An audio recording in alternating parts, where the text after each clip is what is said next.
Maraming nagsasabi na masama raw ang pera o di kaya ay kapag ang pera ang iyong laging iniisip ay hindi maganda.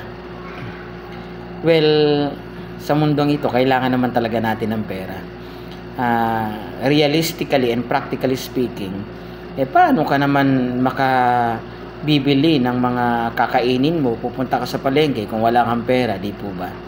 So, ang pera, mahalaga po yan.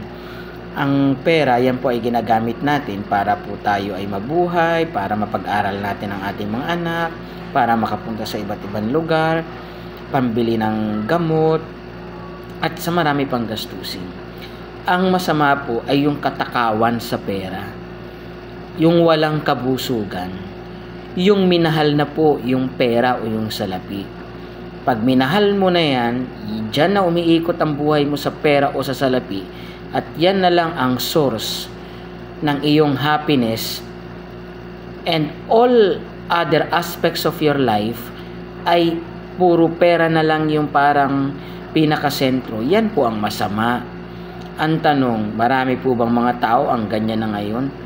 Unfortunately, in my observation, marami.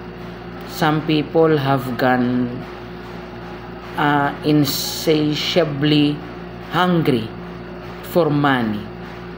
Meron na, sapat na. Gagawa pa ng kamalian para lang yung pera niya ay madagdagan. Yung katakawan sa pera. Pero ang mga mahirap po na tao na gustong magkapera, nagsisikhay, they are working very hard para kumita ng pera sapagkat kailangan naman talaga para mabuhay. Wala pong masama doon. So we have to set a thing straight, at yung perspective natin po ay dapat tama. Walang masama na gusto nating magkaroon ng pera sa tamang pamamaraan. Yung pagmamahal at katakawan sa pera, yun ang masama.